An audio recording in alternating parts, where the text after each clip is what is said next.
जो उदयपुर की घटना हुई है और जो देश में इस तरीके की चीजें हो रही हैं, कोर्ट ने भी इस बात पर टिप्पणी करी है कि इन सब की जिम्मेदार सिर्फ भारतीय जनता पार्टी की एक प्रवक्ता महिला है।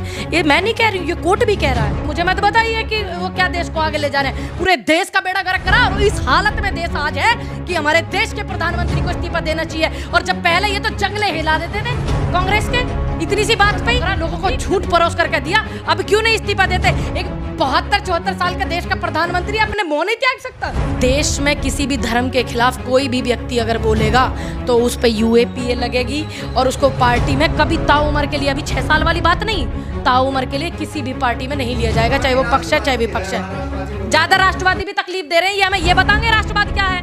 52 साल तक इन्होंने तिरंगा नहीं लहराया अपने ऑफिस पे, ये बताएंगे राष्ट्रवाद क्या है। हमारे तिरंगे को नीचे लगाते हैं, अपने कमल का फूल का ऊपर लगाते हैं, ये बताएंगे हमें राष्ट्रवाद क्या है। ये समझाएंगे हमें राष्ट्रवाद क्या है। जब देश के लिए जंग लड़ी जा रही थी ना, जब लड़ रहे थे देश की आजादी के लिए, जो मर्द थे वो जंग में गए और जो ना मर्द थे वो संग में गए, इनके पूर्वज। स्वागत है आपका पीआरबी में, मैं हूं आपके साथ फरीन सैफी। इस वक्त हमारे साथ हैं पूनम पंडित। जिस तरह से लगातार देश के अंदर माहौल बिगड़ता जा रहा है, हिंसा हुई, उदयपुर के अंदर हिंसा हुई, कि जिस तरह से नुपुर शर्मा का बयान सामने आया, उसके बाद हिंसा लगातार हो रही है, लेकिन अभी तक गिरफ्तारी नहीं हुई है उनकी। देखिए, अगर इस तरीके की बातें जब हो जावें और फिर देश का माहौल खराब होवे और फिर ऐसे व्यक्ति को आप कानूनी कार्रवाई ना करो तो ये देश के लिए खराब हो रहा है ना। देश की आम जनता इसमें पिस रही है। अब आप देख लीजिए, टेलर कन्हैया लाल जो थे, उनका क्या कसूर था? एक बयान का शिकार वो हो गए ना, लेकिन कार्रवाई फिर भी नहीं है। लेकिन उससे बड़ी खतरनाक चीज़ क्या है? उससे बड़ी खतरनाक ये है कि जितने भी इस तरीके के लोग हैं जिन्होंने बयानबाजी करी हो, जिन्होंने अपनी इस तरीके की हरकत करी हो, चाहे वो दिल्ली में लगा लीजिए, दिल्ली में नारे लगाने वाला लगा लीजिए, या फिर ये कन्हैया लाल का गला काट करके हत्या करने वाला लगा लीजिए, या फिर भारतीय जनता पार्टी का वो आईटी सेल का मेंबर लगा लीजिए जो जम्मू कश्मीर में लश्कर का आतंकी है। इन सभी का जो कनेक्शन है वो भारतीय जनता पार्टी से ही क्यों है? एनडीटीवी की न्यूज में आपने देखा होगा, जो भारतीय जनता पार्टी का आईटी सेल का जो मेंबर है वो व्यक्ति निकला है जो लश्कर तो आपको पता ही होगा, जो ये तालिबानी सोच वाले लोग होते हैं, जो आतंकवाद को बढ़ावा देते हैं, उसका आतंकवादी निकला है। एनडीटीवी की खबर है, लेकिन ऐसी खबरों को नहीं है दिखाते और किसी चैनल पे खबर भी नहीं चल रही है। तो इन सभी का ताल्लुकात भारतीय जनता पार्टी से क्यों होता है? सबसे पहले आकर के जो भारतीय जनता पार्टी के प्रमुख हैं वो इस बात का क्लियर करें, क्योंकि बड़ी तकलीफ हो रही है आजकल हमें देश में पूरे इन सब चीजों को देख करके। तो जिस तरह से हिंसा देश में हो रही है, क्या ये सही है एक बयान के ऊपर इस तरह से गला किसी का काट देना, मार देना, हिंसा करना, पत्थरबाजी करना? ये तो अब मैं ही नहीं, सुप्रीम कोर्ट ने भी क्लियर कर दिया कि जो उदयपुर की घटना हुई है और जो देश में इस तरीके की चीज़ें हो रही हैं, कोर्ट ने भी इस बात पर टिप्पणी करी है कि इन सब की जिम्मेदार सिर्फ भारतीय जनता पार्टी की एक प्रवक्ता महिला है। ये मैं नहीं कह रही हूँ, ये कोर्ट भी कह रहा है। ठीक है, मैं हो सकता है मैं झूठ बोल दूँ क्योंकि मैं विपक्ष में हूँ, लेकिन लोगों को सच सुनने में बड़ी तकलीफ होती है। जब हम विपक्ष में होते हैं तो हम अगर सच बोलते हैं, आवाज़ उठाते हैं, तो इनको यही तकलीफ होती है। जिस तरीके से राहुल गांधी की छवि इन्होंने खराब करने में इतना समय लगाया था 14 के चुनाव से पहले, वही चीजें अब ये फिर से दोहरा रहे हैं, जिसका नतीजा आपको देखने को मिला। जी न्यूज के एंकर बैठ करके, डीएनए इतना बड़ा प्रोग्राम में बैठ करके कह रहा है कि राहुल गांधी ने आतंकियों को माफ कर दिया, उदयपुर वालों को। लेकिन नहीं, राहुल गांधी ने यह बयान दिया था जो वायनाड के ऑफिस में, केरल में, जहां से वायनाड से सांसद है राहुल गांधी, वहां पर जो तोड़फोड़ करने वाले बच्चे थे उनको एक कोई बात नहीं, ये मेरे अपने ही बच्चे हैं, मैंने माफ किया। लेकिन उसको जोड़ करके डीएनए में दिखाया, फिर बाद में माफी मांगी। तो ये छवि खराब करने की इन पर कानूनी कार्रवाई होनी चाहिए कि नहीं होनी चाहिए? चैनलों पर मुकदमा इन पर दर्ज होना चाहिए कि नहीं होना चाहिए? लेकिन नहीं, मुकदमा सिर्फ किस पे दर्ज होगा?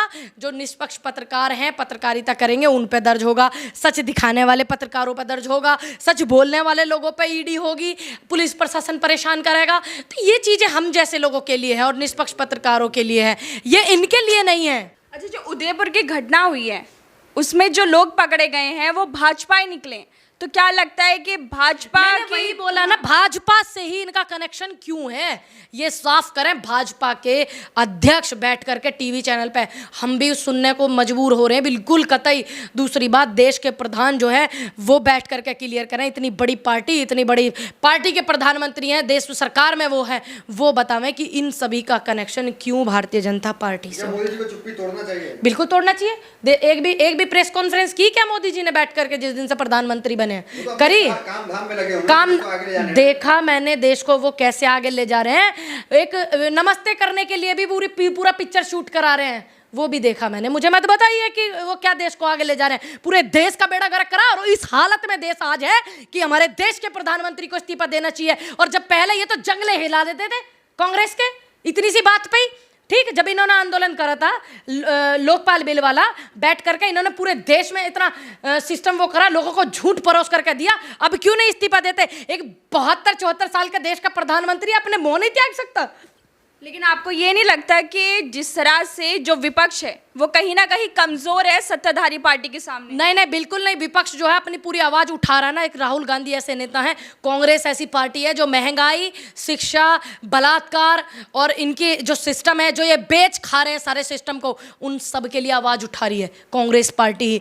बस फर्क इतना है कि पहले की जो सरकारें थी उनमें जो थोड़ी लाज, लिहाज, शर्म, थोड़ा बहुत प्यार, मोहब्बत इनके लोगों में भी, जो इनकी सत्ता में पार्टी है, इनके लोगों में भी थोड़ा बहुत होता था जरा मरा। लेकिन इनको देश से कोई प्यार नहीं, इनकी आंखों में बिल्कुल भी शर्म नहीं कि ये विपक्ष की बात सुने या जनता की बात सुने। जनहित के आगे हर किसी का कद छोटा होता है, ये संविधान कहता है। जनता का कद बड़ा होता है, राष्ट्रपति जी से भी। लेकिन जनता के इतने आवाज उठाने के बावजूद भी ये अपनी हटी से बाज नहीं आते हैं।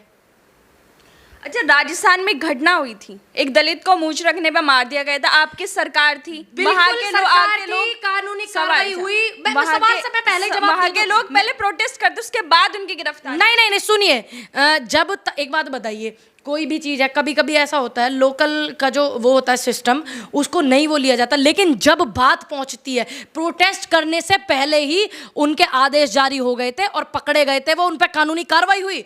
ये नहीं है कि वहाँ कार्रवाई नहीं हुई। छत्तीसगढ़ का माहौल लगा लीजिए आप, राजस्थान का माहौल लगा लीजिए आप, और कानूनी कार्रवाई होती है।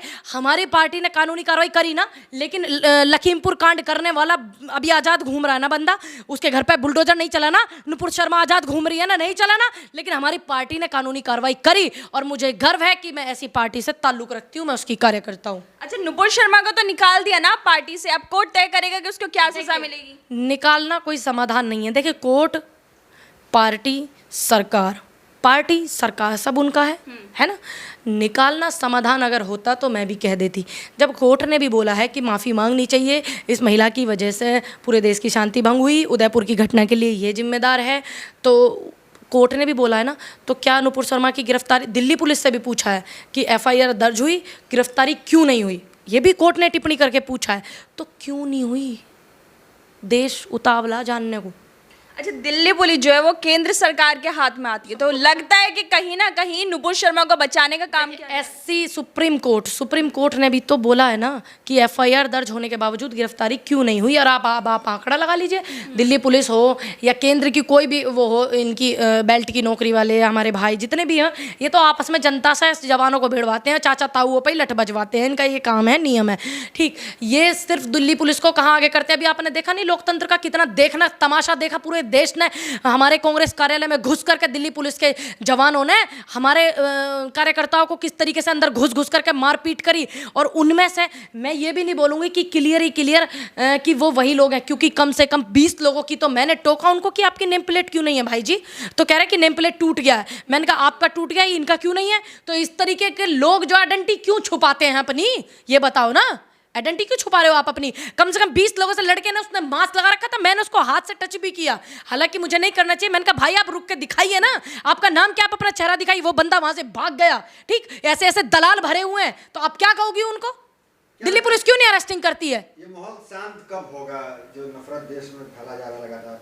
जब देश के प्रधानमंत्री एक ट्वीट कर देंगे कि देश में किसी भी धर्म के खिलाफ कोई भी व्यक्ति अगर बोलेगा तो उस पर यूएपीए लगेगी, और उसको पार्टी में कभी ताउम्र के लिए, अभी 6 साल वाली बात नहीं, ताउम्र के लिए किसी भी पार्टी में नहीं लिया जाएगा, चाहे वो पक्ष है चाहे विपक्ष है।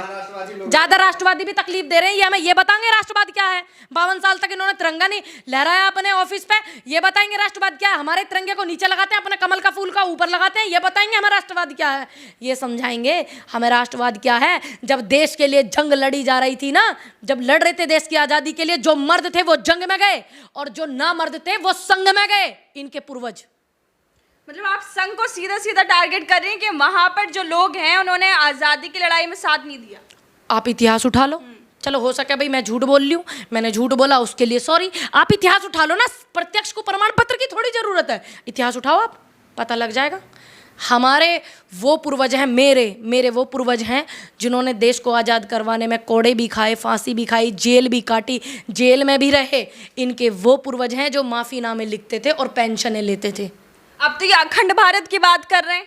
अब तुम अखंड भारत कर लो इसे, ये तो मुझे नहीं लगता, ये तो खंड भारत करने में लगे हुए हैं। ये तो खंड, अरे अखंड तो हमारा भारत पहले से ही है, कोई ये नया काम कर रहे हैं। कह रहे हैं जो आसपास के पहले जो देश है ना, सबको एक साथ मिलाकर अखंड भारत बनाएंगे। हमारा पूरा भारत ही अखंड भारत है।